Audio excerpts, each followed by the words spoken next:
patria o muerte.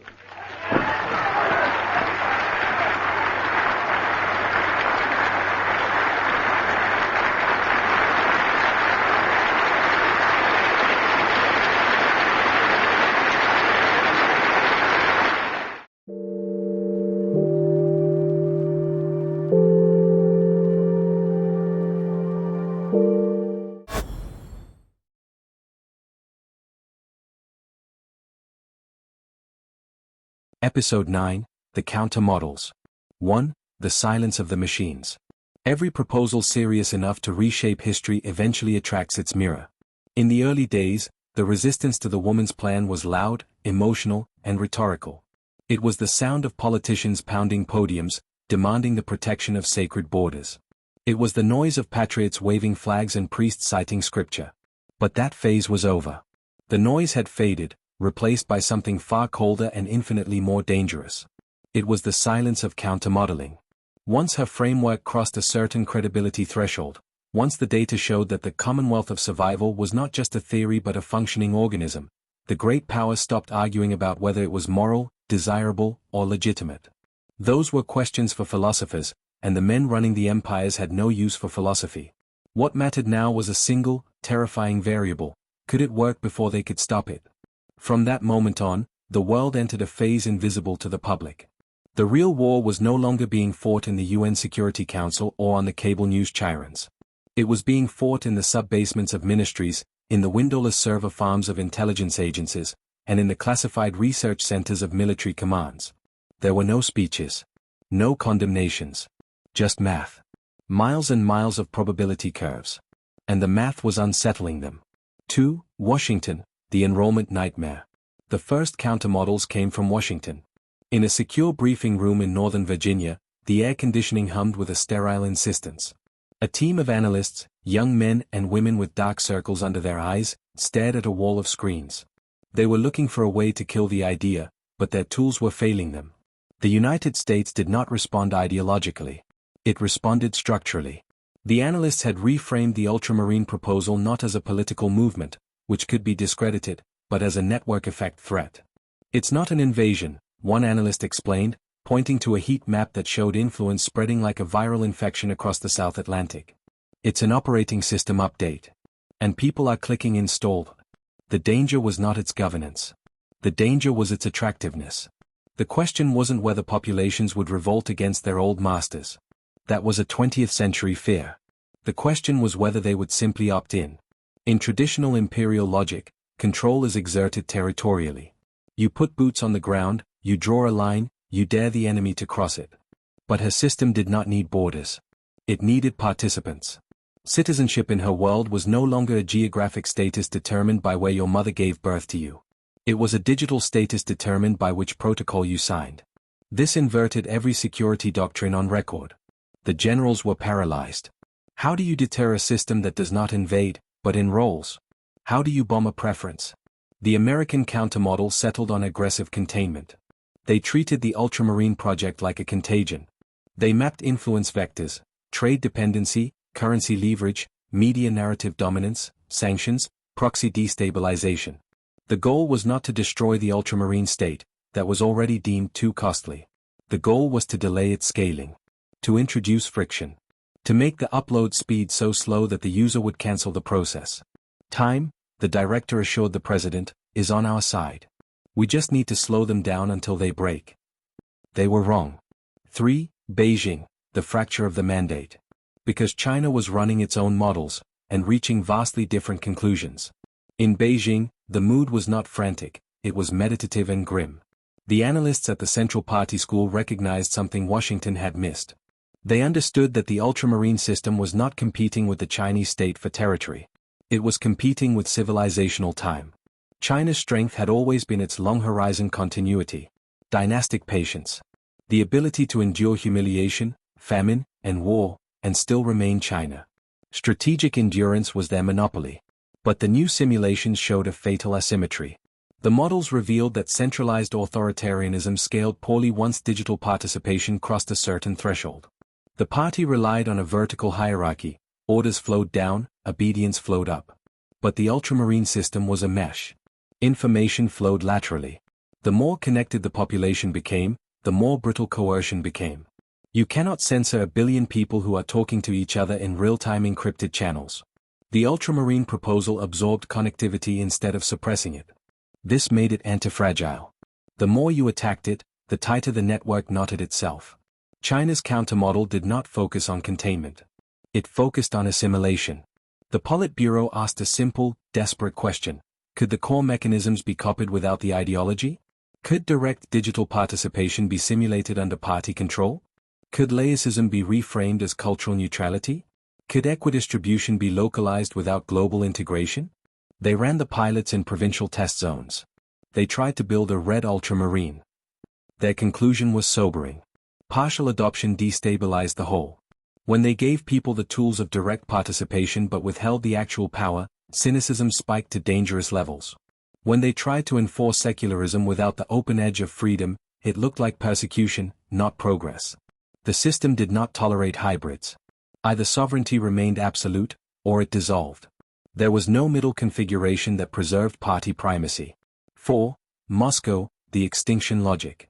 Russia's response was simpler and darker. Russian strategists, operating out of bunkers that smelled of stale tobacco and ozone, understood immediately that the ultramarine project threatened not territory, but narrative gravity. Russia's power was never purely economic, its GDP was smaller than Texas. It was never purely demographic, its population was shrinking. Its power was mythic. Civilizational. Russia was anchored in identity, in the sacred history of the motherland, in grievance, in the soul. A system that outlawed childhood indoctrination annihilated that advantage. You cannot cultivate the myth of Holy Russia in a generation trained only in the scientific method and systems thinking. You cannot build a soldier willing to die for a flag if he has been taught that flags are just administrative polygons. Russia's countermodel assumed inevitable conflict. The projection was stark. If the ultramarine system reaches critical mass, Russian influence will evaporate within 2 generations. Without a single battle. So their solution was acceleration. If they could not build a better future, they would murder the present. They would force the world into collapse before the alternative stabilized. Destabilize supply chains until people were starving. Inflame regional conflicts until the map burned. Trigger cascading crises, cyber, biological, nuclear, to overwhelm the ultramarine protocols. If the global system burned fast enough, no new order could crystallize. Chaos was preferable to irrelevance. This was the first time the word annihilation appeared in internal documents, not as a threat, but as a tactic. Geopolitics had crossed the line into extinction logic. 5. The internal paradox. Meanwhile, inside the ultramarine sphere, a different crisis was unfolding. Success was breeding pressure. Populations across Latin America, Africa, and Southern Europe began informal alignment. It wasn't just governments anymore, it was universities, trade unions, hospital networks. Economic coordination, legal harmonization, data sharing. None of it official. All of it deniable. But scale exposed a paradox. The very mechanisms that made the system resilient, the endless verification, the constant participation, the demand for consensus, also made it vulnerable to information overload. Direct digital democracy did not fail because people were irrational. It failed because people were exhausted. Imagine waking up every morning to 50 notifications, each one asking you to vote on a critical infrastructure project, a trade deal, or a resource allocation algorithm. Participation rates dipped. Decision latency increased. The system compensated algorithmically. The AI managers stepped in to fill the gaps, automating the routine decisions. But every layer of automation introduced accusations of technocracy. Critics began using a new phrase, algorithmic sovereignty theft. We fired the dictators, a graffiti artist sprayed on a wall in Sao Paulo, only to hire the code. The irony was sharp. A system designed to eliminate elite capture was now accused of replacing elites with black boxes. She had anticipated this. What she had not anticipated was the speed. The internal debate fractured the administration into 2 camps. One argued for slowing expansion. We need to consolidate, they urged. We need to teach participation literacy. We need to reinforce civic education before we add more nodes. The other camp argued that hesitation was fatal. Every delay increases the probability of external destabilization, they countered. Every concession to traditional sovereignty dilutes our coherence. If we stop growing, the empires will eat us. And coherence was everything. This was the first real schism. Not ideological.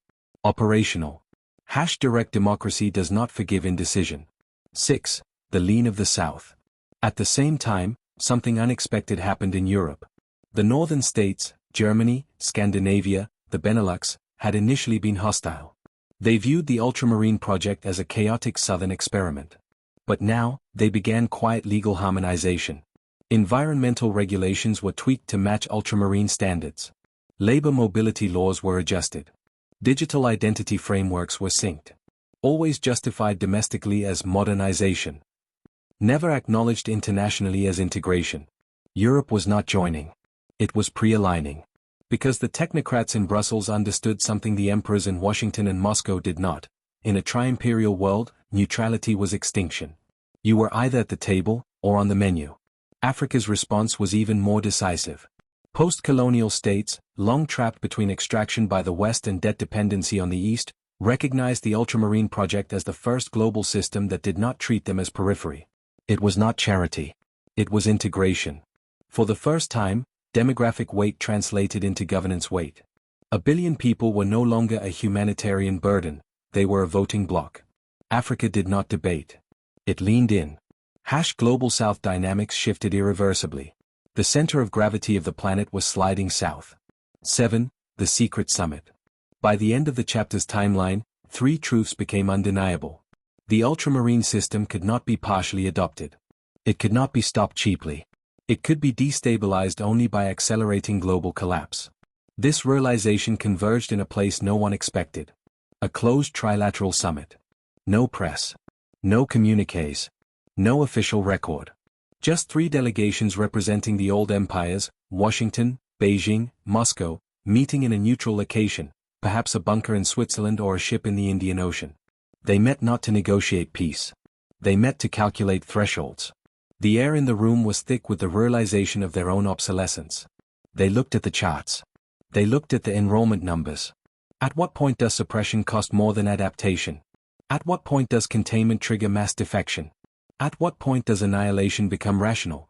And finally, the most dangerous question of all, spoken by a Chinese strategist with a trembling voice, what if the ultramarine project is not an enemy, but the successor?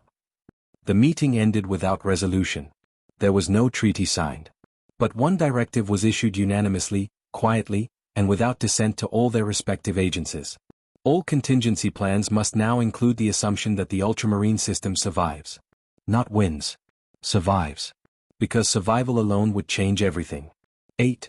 The vacuum. The chapter closes on a final, chilling development. An internal ultramarine audit reveals a statistical anomaly. Across aligned populations, in Brazil, in Nigeria, in Portugal, belief systems are collapsing faster than projected. Not transforming. Not evolving. Vanishing. Faith adherence drops to near zero. National identity weakens into a costume. Traditional narratives lose their emotional pull. The freedom from myth was working too well. A generation is emerging that does not feel ruled, because it does not feel represented. It feels implemented. And for the first time, she, the architect, the woman of ice and logic, allows herself a private doubt. She sits in her office, looking at the data stream that represents the souls of millions. She is not doubting the system. The system is perfect. She is doubting its consequences. If identity dissolves faster than meaning can replace it, what fills the vacuum? Chapter 9 ends here. Not with war. Not with triumph. But with a realization shared by every serious actor on the planet. The future has begun without permission. And no one is certain they will recognize the world it creates.